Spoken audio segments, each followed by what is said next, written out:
Muchas gracias, Carolina. Bueno, primero que nada, darles la bienvenida a todos y agradecer la convocatoria que hemos tenido. Nosotros estamos acá ahora desde Rancagua con nuestros queridos socios de la Cámara Regional de Rancagua, con los que hemos desarrollado esta propuesta junto a la Gerencia de Vivienda, como comentaba Carolina.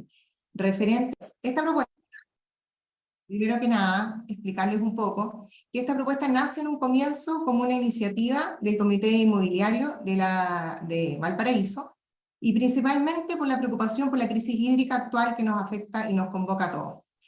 Por lo que nosotros pensamos que como gremio también debemos ser parte de ello, pero no solo del problema, sino que también de la solución.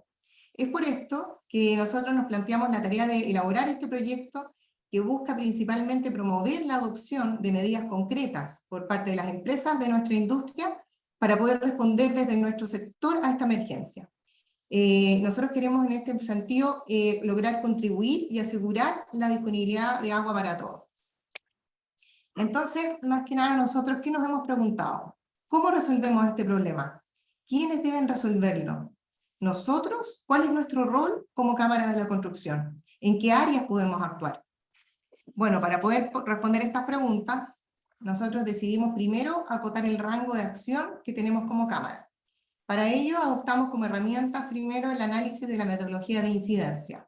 Esta metodología nos ayudó en primera instancia a definir en primer lugar cuál es el problema a solucionar. Y nuestro problema principal es el uso ineficiente del agua en el ciclo de vida de los proyectos de la industria de la construcción.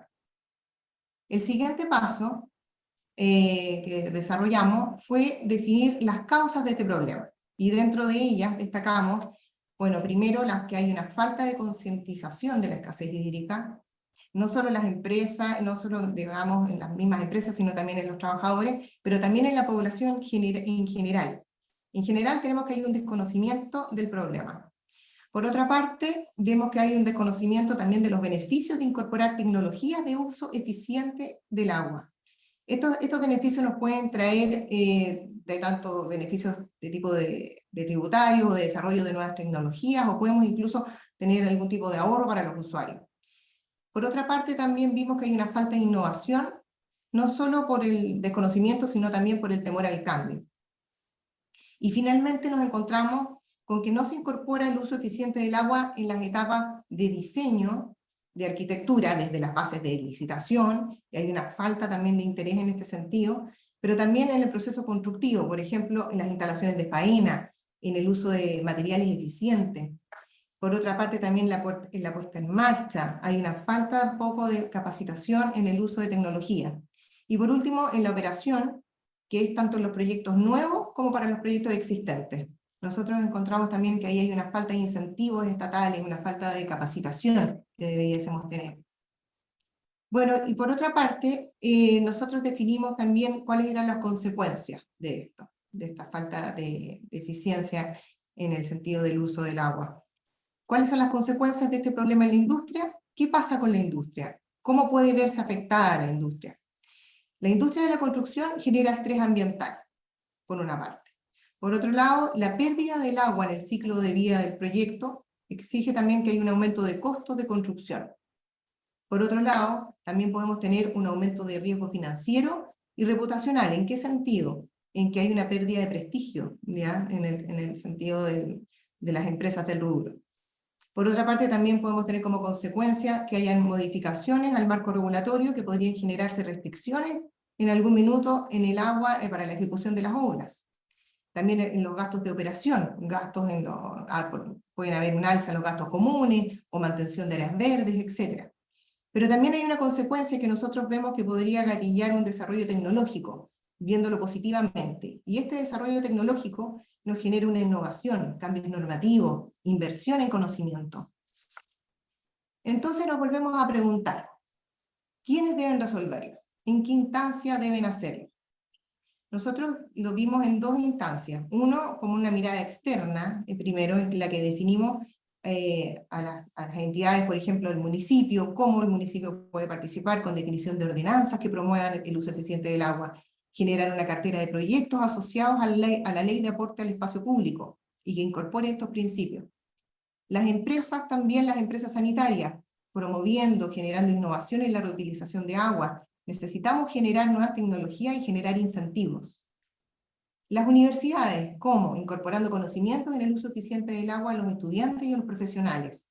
Necesitamos también por ese lado invertir en investigación y desarrollo de nuevas tecnologías. Y la sociedad, estamos todos, priorizando los proyectos con uso eficiente del agua, primero en el momento de la compra, utilización adecuada de los proyectos entregados, y también incorporar iniciativas de uso eficiente en los proyectos existentes. Nosotros después vimos otra mirada, ya más en nuestro ámbito de acción, en el sentido, por ejemplo, de las constructoras, cómo lo pueden resolver las constructoras durante el proceso constructivo del proyecto. Las inmobiliarias al momento de generar las bases de licitación del diseño y ejecución de los proyectos, o al momento de la venta, o al momento de la entrega al usuario final. Los proveedores en una etapa temprana en el desarrollo del proyecto, tanto en el diseño como en la ejecución. Las oficinas de arquitectura, es muy importante el momento del diseño de los proyectos, en sus especificaciones técnicas, promover incluso frente a sus mandantes el uso eficiente del agua. Y nuestros gremios, los colegios profesionales, promover entre nuestros asociados, ante las autoridades, los cambios normativos e incentivos necesarios para incorporar los principios de este uso eficiente del agua. Nosotros, luego de este análisis, finalmente lo que queremos, y es nuestro objetivo principal, es lograr que la industria de la construcción gestione de modo eficiente el uso del agua en el ciclo de vida de los proyectos. Y para poder concretarlo, nuestra propuesta fija un plan de acción que consiste en lo siguiente. Primero, desarrollaremos un estudio generando el estado del arte, un diagnóstico del uso del agua en el ciclo de vida de los proyectos, identificar cuáles son las partidas críticas, generar un catastro de información de tecnología, tanto materialidades y buenas prácticas. Por otra parte, segundo, generar en cada una de las etapas del ciclo de vida del proyecto al menos una propuesta de acción. Para de esa manera gestionar un uso eficiente en alguna de las partidas críticas que podamos identificar en las obras de construcción. Y tercero, generar pilotos para promover la adopción de buenas prácticas. ¿Y cómo tenemos pensado lo de los pilotos? En dos etapas. Primero, en el desarrollo de jardines sustentables, que para ello vamos a elaborar un piloto desarrollado tanto por la Cámara de Valparaíso, como otro piloto que desarrollará la Cámara de Rancagua. Y una segunda etapa de esto mismo, pero con los resultados que obtengamos del estudio que les mencionaba. Ahí vamos a desarrollar propuestas de acción específicas en las partidas críticas que podamos identificar. Y finalmente, les vuelvo a hacer la pregunta del comienzo, pero ahora con una mirada mucho más acotada, desde el rango de acción, desde nuestro sector de construcción. ¿Cómo resolvemos este problema? ¿Cómo creamos conciencia de este problema en las empresas? ¿Gestiona usted el uso eficiente del agua en sus proyectos? ¿En qué etapa del proyecto lo hace? ¿En qué partida cree que se puede mejorar? Bueno, con estas preguntas los invito a reflexionar y a hacernos parte de este desafío que hoy nos convoca a todos para poder compartir iniciativas que estén actualmente ustedes desarrollando y poder además mantener en adelante un vínculo entre nuestras distintas cámaras regionales. Muchas gracias. Muchas gracias a ti, Andrea, por explicarnos este importante proyecto interregional. Antes de presentar a nuestra siguiente expositora, quiero contarles que ustedes pueden plantear sus preguntas en el chat de este Zoom, y para los socios de Valparaíso y Rancagua que están de manera presencial y a quienes agradecemos su presencia también, sus preguntas van a ser canalizadas por los encargados de comunicaciones. Las exposiciones que vienen a continuación van a durar 15 minutos. Además, al finalizar este seminario, los socios de Valparaíso y Rancagua van a participar en un taller. El moderador de esto va a ser Pablo González Mazardo, vicepresidente del Grupo de Trabajo Gestión del Agua y consejero nacional y regional de la Cámara Chilena de la Construcción Rancagua. También quiero pedirles, por favor, que abran sus cámaras para dejar registros fotográficos de esta importante actividad. Ahora nos toca presentar a Camila Toich Barros. Ella es ingeniera en Recursos Naturales de la Universidad de Chile. Realizó una maestría en Ciencias en Gestión Integrada del Agua en la Universidad de Queensland. Fue voluntaria de la Fundación América Solidaria en República Dominicana, donde trabajó en manejo de recursos naturales y de desarrollo local. Luego, desde la Dirección General de Aguas, estuvo a cargo de la implementación de la Estrategia Nacional de Gestión Integrada de Cuencas Hidrográficas en la cuenca del río Baker, en la Patagonia chilena. Camila es cofundadora y directora ejecutiva de Patagua, una empresa B fundada en el año 2011, con una propuesta innovadora basada en la gestión integrada del territorio, los recursos naturales en general y el agua en particular. Hoy Camila nos va a hablar sobre ciudades sensibles al agua, oportunidades para la gestión sostenible del agua en el rubro inmobiliario. Bienvenida Camila, la pantalla es tuya. Muchas gracias, Carolina. Hola a todos y todas. Voy a compartir ahí, se ve mi pantalla, ¿cierto? Se ve perfecto. Perfecto, Camila. Súper. Bueno, yo les voy a contar hoy día estructurar esta presentación en 3 partes. Primero, les quiero presentar una guía técnica que desarrollamos en conjunto con la Universidad Católica y la Fundación Legado Chile, que se llama Ciudades Sensibles al Agua, que es lo que da el nombre a esta presentación. Y luego pasar directamente a ver 2 casos bien específicos en 2 zonas distintas del país. Una corresponde a un proyecto local en la zona central, a escala de sitio, en la CEPAL de Santiago. Y el segundo es un proyecto muy bonito en Valdivia que estamos trabajando hace varios años acompañando ahí a una inmobiliaria para compatibilizar el desarrollo inmobiliario con la conservación de un espacio súper interesante de naturaleza urbana, un humedal. Entonces, pasamos de lleno al primer tema, que es esta guía que les contaba y que tiene por foco, por principal objetivo, proponer una resignificación del agua como elemento de valor en la ciudad para poder empezar a gestionarla de forma sostenible. ¿Por qué? Porque en general la mirada que ha primado en Chile en la gestión de las aguas urbanas problematiza el agua. En el fondo se buscan todas las medidas y las técnicas que se aplican para gestionar las aguas urbanas, finalmente apuntan a sacarla rápidamente de la ciudad, un poco como que nos molesta el agua, la escondemos, la entubamos, rellenamos espacios de agua, y eso muchas veces tiene impactos sobre ecosistemas urbanos y también genera problemas para las propias personas que habitamos las ciudades, ¿no? Genera inundaciones en muchos casos, contaminación también. Entonces existen otras soluciones que tienen un enfoque multifuncional, que en el fondo no buscan solamente dar solución y abordar los temas relacionados con el manejo de la escorrentía urbana, de las aguas lluvias y en general de las aguas en la ciudad, sino que simultáneamente permiten al resignificar y al reconocer el agua como un elemento de valor, permiten generar ciudades mejores adaptadas climáticamente, generar espacio público, más bonitos paisajes urbanos, ciudades con mejor calidad de vida, se protege también la calidad de agua de los cuerpos receptores, como ríos, lagos, en fin.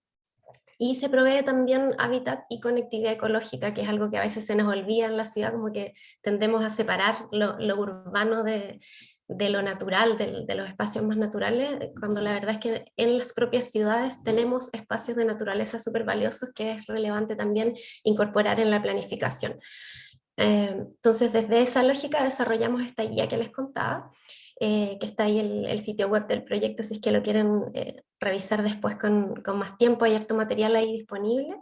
La guía está estructurada en 3 volúmenes. Hay un primer volumen que consiste, entrega todo este marco conceptual respecto al drenaje urbano sostenible, cómo se aplica, cuál es el marco estratégico y normativo, tanto internacional como el de nuestro país en particular, que permite y da pie a la implementación de esta mirada, de este tipo de soluciones. Luego hay un segundo volumen que ya tiene una propuesta metodológica bien concreta y específica para poder desarrollar este tipo de proyectos a distintas escalas, a escala urbana, a escala de barrio y también a escala de sitio. Y un caso aplicado que está ahora en proceso de publicación, no está todavía disponible, pero que igual les voy a mostrar ahora algunos avances, que muestra la aplicación de esta metodología a la ciudad de Yanquihue, en la región de los lagos. Un elemento distintivo de esta metodología, de este enfoque, tiene que ver con cómo entendemos y cómo vamos reconociendo en la ciudad elementos de infraestructura verde y azul. No solo los elementos que son como más obviamente que tienen esta característica de infraestructura verde y azul, como los espacios naturales, como las lagunas, humedales, esteros, arroyos, en fin, sino que también otros elementos del paisaje urbano, elementos construidos que en general no asociamos con este tipo de infraestructura, pero que sí tienen el potencial de cumplir funciones hidrológicas y de prestar servicios ecosistémicos. Y ahí me refiero a elementos viales, las calles, avenidas, parques, en fin, otros elementos del espacio público como plazas, parques, grandes estacionamientos, y también en el espacio privado. O sea, hay un montón de espacios y elementos dentro de la matriz urbana que se pueden optimizar para gestionar adecuadamente las aguas. Para cada uno de estos elementos que en general se repiten en nuestras ciudades, nosotros en la guía desarrollamos estas fichas que tienen no pretenden ser ni una receta ni una caja cerrada de cómo gestionarlos, porque aquí hay un mundo de posibilidades y por supuesto para cada caso se requieren soluciones particulares y adaptadas al contexto local, pero sí esto muestra un espacio de oportunidad para cómo intervenir, qué cosas hacer, qué ventajas se pueden obtener a través de estas optimizaciones de la infraestructura urbana, cómo se mantienen, en fin. ¿Cómo llevamos esto a la práctica? Este es el caso de Yanquihue, donde desarrollamos una modelación para entender bien cómo se mueven las aguas en la ciudad, que eso es clave también para poder proponer una gestión sostenible y adecuada. Necesitamos entender de dónde vienen las aguas y cómo se mueven en la ciudad. Entonces acá identificamos 6 puntos críticos de inundación, son puntos que de manera muy frecuente, incluso con lluvias, no con grandes tormentas, sino que con lluvias recurrentes, tienden a generar episodios de inundación.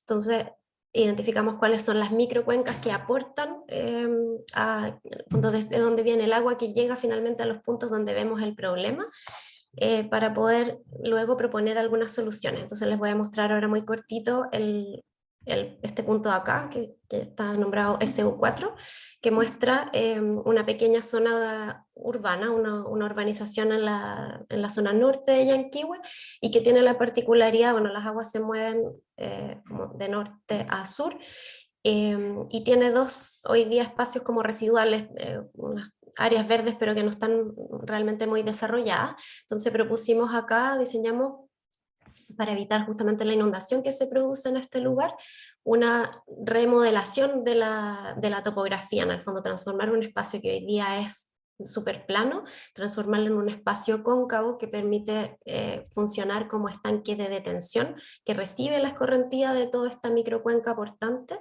que además por su diseño está vacía o no tiene grandes volúmenes de agua la mayor parte del tiempo, por lo tanto es un espacio que sigue siendo habitable, y se generan otros espacios en los bordes como jardines de lluvia, canales vegetados, en fin, y desde aquí el agua se evacúa de forma subsuperficial hacia un humedal natural. Entonces es una forma interesante de poder ir mostrando cómo es posible compatibilizar espacio público con una gestión armónica y sostenible del agua en la ciudad. El segundo caso es esta consultoría que desarrollamos para la CEPAL, para el complejo CEPAL en Santiago, que tiene una sede bien bonita, con varias instalaciones y áreas verdes en la comuna de Vitacura, en Santiago. Y acá desarrollamos, fue una consultoría larga con distintas etapas, ¿no? Y el desafío era fundamentalmente poder reducir el requerimiento del uso de agua en este recinto, evitar pérdidas, aumentar la circularidad del sistema y optimizar la infraestructura ya existente. Entonces para esto era clave poder tener un buen diagnóstico, y luego desarrollamos los anteproyectos y proyectos de ingeniería de paisaje para terminar luego con los planes de emergencia y de gestión integrada del agua. Aquí no voy a entrar mucho en detalle en esto porque no dan los tiempos, pero clave, por supuesto, en cualquier sistema de este tipo poder entender muy bien el ciclo del agua a nivel local e institucional, en el fondo, cuáles son las entradas, los usos, las salidas del agua, donde hay pérdidas, si es que las hay, para poder desde ahí proponer soluciones. Entonces aquí teníamos varios componentes, si es que alguno lo conoce, hay un espejo, una lagunita bien bonita, artificial, pero que tiene altas pérdidas por evaporación y también por infiltración. Hay grandes áreas verdes que tienen una súper alta demanda hídrica, bueno, y por supuesto consumos de agua a nivel de los edificios, ¿cierto? Entonces miramos ese sistema y desde ahí propusimos una serie de medidas El objetivo de la CEPAL al inicio del proyecto, su expectativa era que las medidas que propusiéramos pudieran derivar en una reducción del consumo hídrico en un 30%. Nos dimos cuenta que buena parte de las pérdidas o del gasto del consumo hídrico en estas instalaciones estaba dado por el diseño de los jardines, que es algo que se repite mucho en Santiago y en la zona central en general, donde tenemos áreas verdes que no están realmente diseñadas para la realidad territorial y climática, ¿no? Entonces hay mucho césped, en general especies que tienen alta demanda, alto consumo hídrico. Entonces aquí propusimos un rediseño de todas las áreas verdes, transformándolos en jardines ecosistémicos que tienen, bueno, con especies predominantemente nativas y con un consumo hídrico muchísimo más bajo, y que además generan otros valores adicionales, como generar espacios para polinizadores, por ejemplo, y promover entonces la conectividad ecológica a escala urbana. Entonces, claro, se transforman estos espacios residuales que hoy día es pasto que en realidad no recibe ningún uso, no es que alguien esté ahí como disfrutando de esa zona de pasto, que en algunos casos sí tiene sentido implementar en algunas áreas verdes, transformando todo eso en estos jardines ecosistémicos. Junto con otra serie de medidas como algunos recambios de artefactos, algunas gestiones de ingeniería en las instalaciones, la sumatoria de todas estas medidas nos permitieron duplicar la meta de consumo que nos había, o sea, de reducción del consumo que nos había propuesto CEPAL. Llegamos a un 60%, bueno, teórico todavía porque está recién en proceso de implementación, pero un 60% de ahorro respecto al consumo actual. Entonces hay un montón de medidas que se pueden tomar. Idealmente sería como diseñar esto desde el inicio de los proyectos y no tomarlas ex post, como fue el caso de este recinto, pero importante tener estas consideraciones en proyectos nuevos también. Y el tercer y último proyecto que les quiero mostrar se llama Mirador de Cotapos. Este es un proyecto inmobiliario que se está desarrollando en Valdivia. Esto es la Isla Teja. Y está marcado aquí, bueno, los flujos de las correntías urbanas, ¿cierto? Valdivia es una ciudad que se caracteriza por la presencia de humedales, está construida en torno a humedales y sobre humedales, incluso en algunos casos. Entonces, es súper importante tener en consideración esto a la hora de diseñar o plantear nuevos proyectos, nuevas intervenciones. Entonces, aquí se muestra cómo la escorrentía urbana va desde toda esta zona que ya está construida en la Isla Teja, pasa por este lote que es el que nosotros estamos mirando, donde se pretende instalar este proyecto.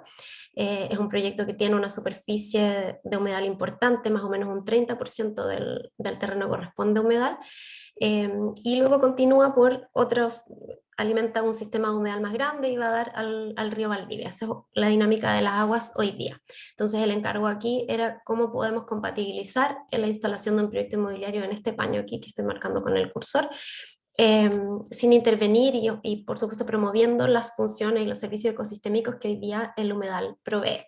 Entonces aquí está el sitio ya más de cerca, ¿cierto? Está marcado en azul la zona de humedal. Y hay una serie de estrategias como a nivel más grueso que propusimos para poder lograr esta compatibilización que les menciono, ¿no? Entonces, como las aguas lluvias fluyen desde la izquierda de la pantalla hacia la derecha, y hoy día esto es parte de la red primaria de aguas lluvias de la ciudad de Valdivia, además. Lamentablemente esto no recibe hoy día ningún tipo de depuración las aguas antes de ingresar al humedal, y por lo tanto arrastran todos los contaminantes que vienen a través de las calles, que es algo súper común. Por lo tanto, en este espacio que era un fragmento de humedal también, nosotros propusimos aquí desarrollar un sistema que permitiera generar esa depuración de manera que las aguas que ingresen luego al humedal, al cuerpo principal del humedal, ingresaran con una mejor calidad. Por otro lado, hay otras estrategias que no voy a entrar en detalle ahora también por el tiempo, pero otra cosa que como interesante es cómo nos involucramos desde la zona construida, cómo nos relacionamos en los bordes para no afectar y sí poder disfrutar del humedal. Entonces aquí hay un poquito el detalle del humedal depurador de aguas lluvias que diseñamos para el ingreso de las aguas, ¿no? Entonces tiene distintos componentes, pero básicamente hay un flujo de agua que va atravesando por distintos sistemas de piscinas y plantas macrófitas. Esto es una solución basada en la naturaleza, entonces finalmente el comportamiento de este sistema es muy similar al de un humedal natural. Y como les decía, entonces las aguas que atraviesan por este sistema salen de aquí con una muchísimo mejor calidad que la que con la ingresaron. Y por lo tanto entonces llegan al humedal natural con una calidad adecuada para no generar impactos adicionales. Cosas interesantes que propusimos en este caso, bueno, están marcados aquí las construcciones que están proyectadas, y lo clave, dado que no hay mucho espacio entre las edificaciones y la zona de humedal, es cómo se genera, cómo se gestiona esa zona de borde. Entonces, un elemento súper importante era poder tener circulaciones muy claras, entonces tener un sendero, una vía de circulación que marcara muy claramente por dónde es el tránsito de las personas, y luego zonas de aproximación también muy bien definidas que pudieran marcar también muy claramente por dónde accedemos y cómo nos acercamos a la zona de humedal. Toda la vegetación, toda la propuesta paisajística de este lugar está basado en flora exclusivamente nativa, y todas las especies de la zona de borde, de lo que está aquí en verde, son o bueno, no todas, pero la gran mayoría son especies que ya están presentes en la zona humedal. Entonces vamos generando una transición con lo que ya está presente en este lugar. Y luego todo lo que está aquí en azul es una zona que hoy día está cubierta por escombros, producto de todo lo que se ve muy usualmente, ¿no? en ecosistemas urbanos, que se convierten un poquito lamentablemente como en botaderos. Entonces tiene toda esta historia de malas prácticas, y aquí lo que se propone entonces es una zona de restauración, generar una zona de igual de mirtáceas. Y aquí hay un poquito del detalle de las imágenes objetivo, cómo nos imaginamos estas zonas de acercamiento, ¿no? Entonces, poder permitir el disfrute, el acercamiento de las personas, el aprendizaje también al aire libre, cerca de estos ecosistemas, pero de forma respetuosa y cuidando sus atributos y valores naturales. Eso, entonces, bueno, simplemente ya para cerrar, porque estamos en el tiempo, solo decir que este cambio, esta gestión sostenible del agua en la ciudad es algo posible, pero ya no es solo una oportunidad, ya no es solo algo que hay que mirar como algo interesante que pudiera ocurrir, sino que es algo que necesitamos de manera súper urgente para los distintos contextos territoriales que hay en Chile, particularmente en las zonas donde estamos lidiando con una crisis hídrica súper importante. Eso, muchas gracias. Muchas gracias a ti, Camila, por esta exposición. Como tú dices, esto es ahora y es urgente. Ahora vamos a presentar a Gonzalo Santolaya Martínez. Gonzalo es ingeniero civil de la Pontificia Universidad Católica de Chile, cuenta con un MBA de la Universidad Adolfo Ibáñez y un diplomado de alta dirección de la Escuela de Negocios de la Universidad de los Andes. Gonzalo es gerente general y socio de la inmobiliaria DEISA, y hoy nos hablará del tratamiento de aguas grises en proyectos inmobiliarios y su potencial. Bienvenido, Gonzalo, la pantalla es tuya. Vale, gracias. Voy a compartir la pantalla y empezar.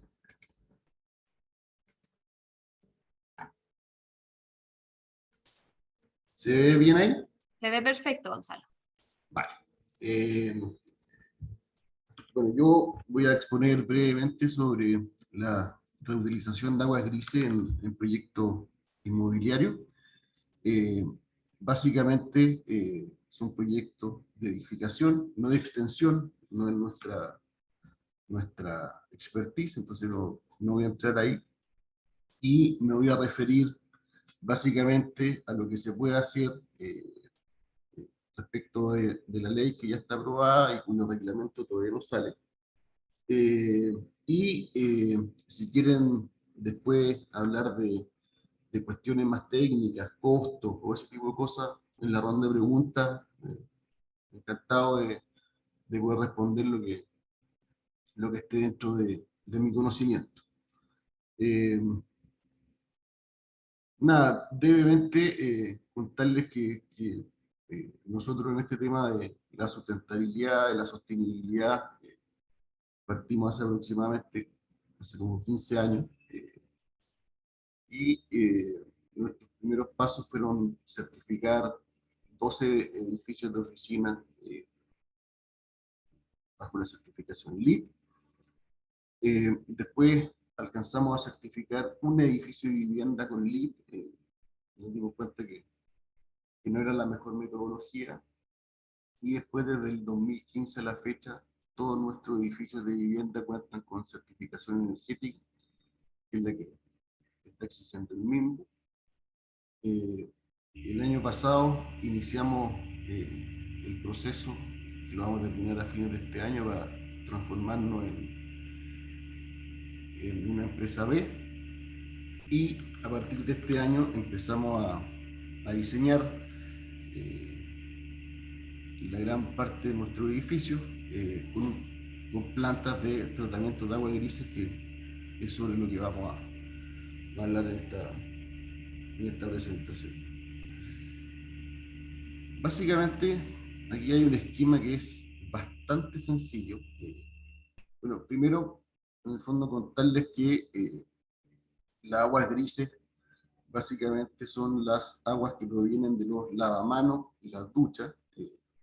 Están excluidas las cocinas por temas de químicos, detergentes, ese tipo de cosas, y las aguas negras son las que provienen básicamente de la descarga de OWS. Entonces, en un esquema bastante sencillo, en el fondo, esta agua, en el fondo hay que reconducirlas, pasan por un proceso bastante sencillo, donde se airean, se filtran, y después en el fondo van a un depósito que es simplemente un estanque.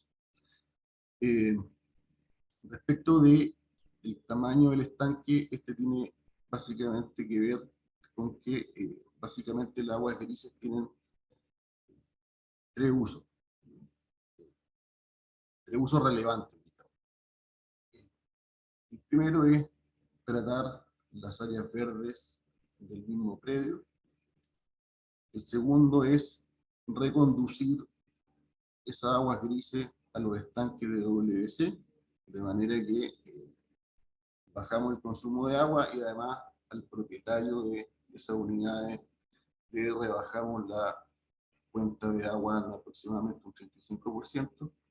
Y la tercera, que a mi modo de ver es la más relevante, es la más problemática, tiene que ver con la entrega de esas aguas a algún organismo público, de manera que las pueda usar en parques, etc. O sea, para que se hagan una idea y lo tengan como contexto, los israelíes han desarrollado toda una industria agrícola con el uso del agua grises residencial. En elevación, esto es bastante sencillo. En el fondo, se toman las aguas grises, básicamente de los baños.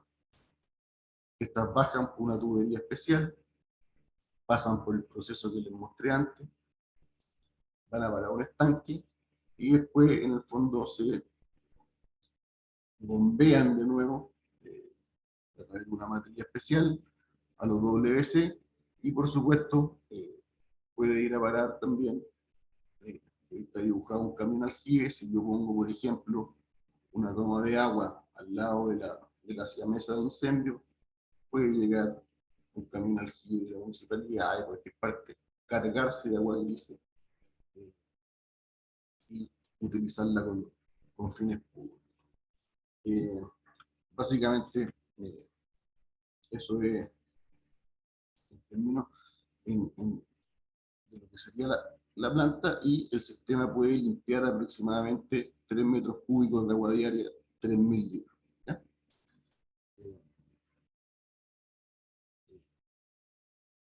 Esto de los tres usos es bastante relevante, porque en el fondo el tamaño de la planta va a depender de eso. Por ejemplo, si yo quiero solamente regar las áreas verdes que están en mi predio, me alcanza con una planta de agua grises que no supere el metro cúbico. Y con eso, por ejemplo, si un edificio tiene 20 departamentos por piso, porque yo reconduzca agua grises de 4 de ellos, me alcanza. Y así sucesivamente, mientras yo más uso le pueda dar a esa agua gris.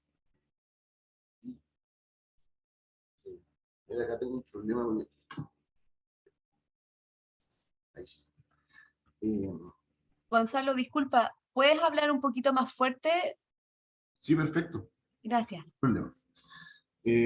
Ahora, ¿qué permite el borrador del reglamento que tenemos hoy día? Es lo siguiente, dice. El artículo 6 dice considerar la reutilización solo de las aguas grises generadas en lavamanos, duchas, tinas y lavadoras de ropa, excluyendo el agua grises generada en lavaplatos y máquinas lavavajillas. Por lo que les contaba, que es bastante razonable. Las tuberías de agua grises crudas y tratadas deberán ser de color morado para diferenciarlas de las tuberías de agua potable, de agua negra y de los demás sistemas de tubería. Los efluentes provenientes de los sistemas de reutilización de aguas grises se pueden usar solo en tema urbano, o sea, y esta categoría incluye la recarga de inodoros y urinarios y el riego de jardines privados. En términos constructivos, que les puede interesar a muchos, esto básicamente significa que en las instalaciones sanitarias aparece una tubería adicional, ¿cierto? Porque en el fondo hoy día las descargas de agua grises van junto con las de agua negra en una pura tubería, aparecería una tubería adicional que hay que ingresarla en el mismo shaft, y por lo tanto probablemente ese shaft donde se descargan la agua crece un poco, pero es bastante menor. Después vienen los temas que tienen que ver con riego de áreas recreativas, y esta categoría incluye el riego de áreas verdes con libre acceso al público, como por ejemplo parques, áreas verdes, establecimientos educacionales, cementerios, campos deportivos, etc. Riego ornamental, dice, esta categoría incluye el riego de áreas verdes y jardines ornamentales con fines exclusivamente estéticos y de decoración. El 37 dice, las áreas recreativas y de servicios regadas con aguas grises tratadas deberán estar señalizadas con letreros visibles a una distancia de 10 metros que señalan área verde regada con aguas grises tratadas y agua no potable, y estar ubicados en la periferia de la zona regada. Hasta ahí todo bien, bastante razonable, pero miren el que viene. Dice, en las labores de riego en general, en ningún caso podrá utilizarse riego por aspersión ni difusores, u otro sistema que pueda producir aerosoles del agua gris tratada o dispersión aérea del agua de riego. O sea, básicamente lo que nuestros legisladores nos están diciendo es que si queremos usar el agua gris para uso público, para áreas verdes públicas, que sabemos que en el fondo es uno de los grandes temas que tenemos como sociedad, como ciudad, las tenemos que regar por goteo. Entonces, dicho esto, hoy día nuestra gestión como inmobiliaria está un poco en sensibilizar de alguna manera a las autoridades que son relevantes en estos temas, porque en el fondo, dicho en buen chileno, estamos dejando un montón de plata arriba de la mesa con esta misma restricción. Y básicamente aquí termina mi presentación. Insisto, si tienen preguntas técnicas o cualquier cosa, las vemos ahora. Y ahí está mi mail, si alguien me quiere escribir por alguna duda, por cualquier cosa, encantado. Básicamente eso es, nosotros estamos recién empezando con esto. Hoy día tenemos 2 proyectos que estamos iniciando la construcción ahora el segundo semestre, que están diseñados con estas plantas agua grises, uno en la comuna de Santiago Centro y otro en la comuna de Cerrillo. Y la verdad que de momento, como inmobiliaria, lo que queremos hacer es empezar a incluir las plantas de agua grises, ojalá en todos nuestros proyectos a futuro. Así que, básicamente, eso es lo que... Muchas gracias, Gonzalo. Muy interesante el trabajo que están realizando. La verdad es que me imagino que todos los socios que están conectados y de manera presencial están muy entusiasmados con poder realizar estos proyectos también en sus obras. Bueno, y tal como les señalé al inicio, las preguntas que ustedes han realizado por el chat de Zoom y de manera presencial, tanto en Rancagua como en Valparaíso, van a ser moderadas ahora por Pablo González, vicepresidente del Grupo de Trabajo Gestión del Agua y consejero nacional y regional de la Cámara Chilena de Construcción Rancagua, quien desde este momento se va a hacer cargo de la conversación junto a Camila y Gonzalo. Pablo, la pantalla es tuya para que converses con Gonzalo y Camila. Muchas gracias, Carolina, y muchas gracias, Camila y Gonzalo. De verdad, súper interesantes sus exposiciones. Aprovecho de invitarlos a todos a enviar sus preguntas también. Ya han llegado un par. Y la primera que tengo es para Gonzalo, que está más fresco. Básicamente es cuando tú haces un proyecto de reutilización de agua, ¿quién te aprueba el proyecto en sí mismo? ¿La Seremia de Salud? ¿Claro? No, de momento no hay que aprobarlo en la Seremi. Al final del proyecto, todas las plantas de agua gris están todas certificadas, no hay ningún problema con eso. No, en la parte previa no necesita, y como no está el reglamento todavía, seguramente va a haber alguna instancia de la Seremi que te la va a tener que aprobar en la recepción, pero hoy día es un tema que está bastante en pañales porque la ley salió hace 4 años ya y todavía no hay reglamento. Perfecto. Ahora, una pregunta que me llegó que puede ser para ambos, creo yo. ¿Hay algún estudio, yo creo que eso más para Camila, que mida agua, cómo se ocupan las aguas servidas como insumo para la industria de la construcción? No sé si ustedes saben de algo, si existe algún parámetro para medirlo. Mira, Yo no conozco ningún estudio. Me imagino que habrá, pero no conozco. yo tampoco. Yo tampoco. Bueno, entonces, ¿con qué no hay? Y me preguntan también acá, en orden de costos más o menos, ¿cuánto cuesta implementar para un edificio el sistema de Gonzalo? El sistema cuesta, en términos porcentuales, de aproximadamente entre un 1 y un 1,5% del costo directo de construcción, y también va a depender mucho de qué es lo que uno quiera hacer con la agua grises, porque gran parte de ese costo se lo lleva la inversión para volver a subir la agua grises a los WC. Pero anda en esos rangos, y también va a depender del tamaño de la planta, dependiendo de la cantidad de usos que uno quiera darle, pero entre un 1 y un 1,5% del costo directo de construcción, más o menos. Y aprovecho la misma pregunta también de dirigirla a Camila, en el fondo, respecto a un jardín tradicional, que no ahorra agua, más o menos, ¿cuál es la magnitud de costos que aumenta hacer un jardín sustentable? Depende mucho de las superficies y de las plantas que se escojan. Porque no es solo, depende del lugar donde lo vas a instalar. También en la zona central, por ejemplo, en general es recomendable instalar también un sistema de riego por goteo. En fin, entonces depende mucho de las especificaciones. Ya, pero algún orden de magnitud, no sé, 10%, no sé, no lo maneja, o puede ser cualquier cosa, es muy variable.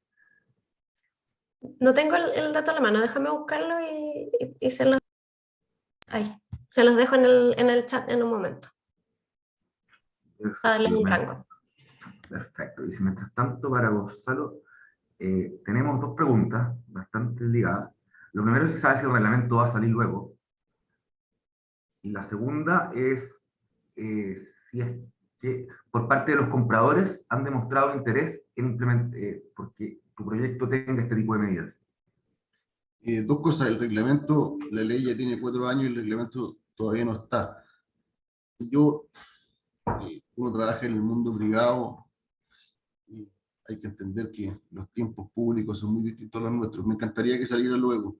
Al menos hoy día el agua se transformó en un tema político. Si usted, no sé, 2 de cada 3 Twitter de Claudio Rego hablan del agua, entonces yo me imagino que ojalá que exista presión para que salga. Y lo otro, son proyectos, uno ya lo empezamos a vender, el otro no todavía. Pero básicamente aquí pasan dos cosas. Una, por supuesto que es bien mirado por los compradores que uno esté haciendo todo este tipo de cuestiones que tienen que ver con la sostenibilidad, la certificación de los edificios que son energéticamente mejor resueltos, tienen un montón de ahorro. Y el tema de la agua grise, en el fondo, aparte de esa parte, de esa parte que tiene que ver como con que uno pueda ser bien mirado, lo que nosotros estamos trabajando hoy día es, en el fondo, además, calcular cuál es el ahorro anual que tiene ese departamento comprado en este proyecto con agua gris versus uno que no. Entonces, si uno además logra transmitir efectivamente que por comprar en un edificio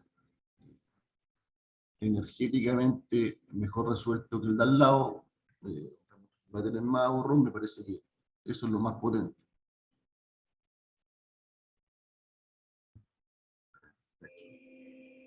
Bueno, eso era sobre el reglamento. Y aquí tengo otra que es para Camila.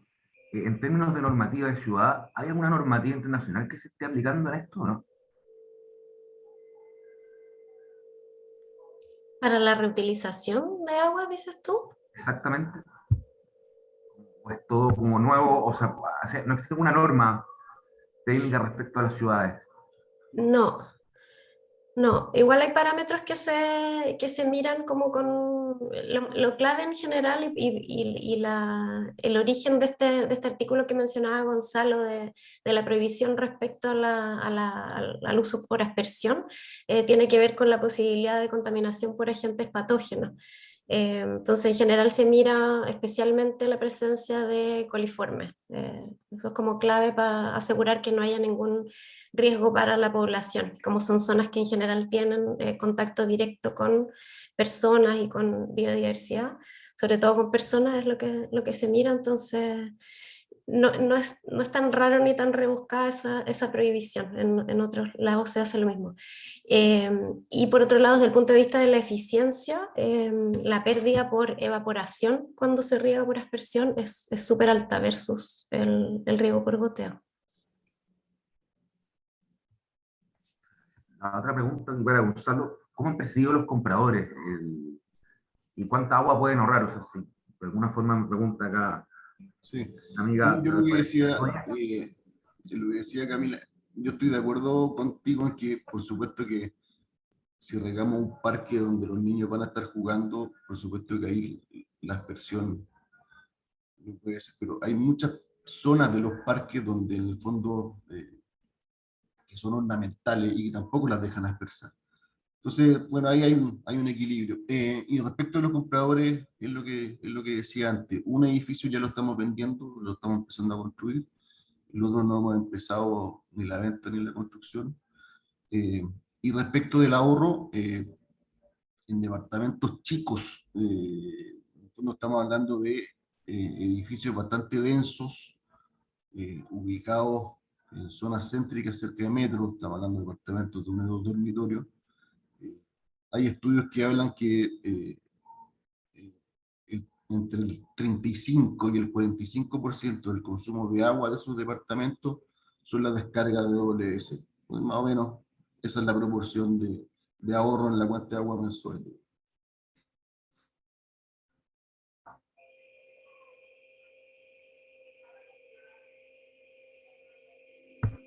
Tenemos aquí la última pregunta, entiendo, si es que hay alguna norma internacional respecto al uso de agua gris. Entiendo que hoy día va a salir el reglamento, pero ¿existe alguna norma o algo que estemos copiando afuera? No la verdad es que no las conozco. Lo que sí hemos evaluado nosotros es que en este tema, si queremos copiar y ver quién lo ha hecho bien, los israelíes la llevan. O sea, han logrado montar una industria agroalimentaria en torno al uso del agua gris residencial y con su recolección y su uso. Yo diría que en el mundo, la Camila sabe más que yo de esto, pero En el tema residencial, yo diría que los israelíes son lejos los que han más avanzado.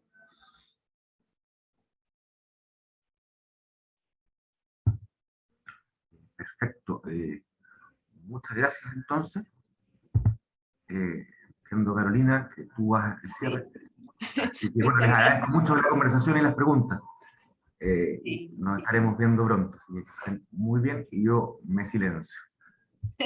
Muchas gracias, Pablo. Agradecemos a Camila, agradecemos a Gonzalo y agradecemos también la participación de todos ustedes, quienes están conectados por Zoom y quienes están de manera presencial en las cámaras regionales de Rancagua y de Valparaíso. De esta manera damos por finalizado este hito del lanzamiento del proyecto gremial interregional de la Cámara Chilena de Construcción Valparaíso, Rancagua y la Gerencia de Vivienda, denominado Uso Eficiente del Agua en el ciclo de vida de proyectos en la industria de la construcción.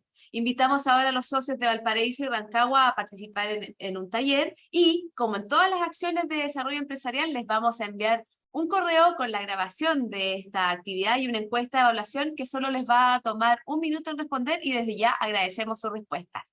Nuevamente muchas gracias por vuestra presencia esta mañana, que tengan un muy buen día y hasta pronto. Nos vemos. Adiós.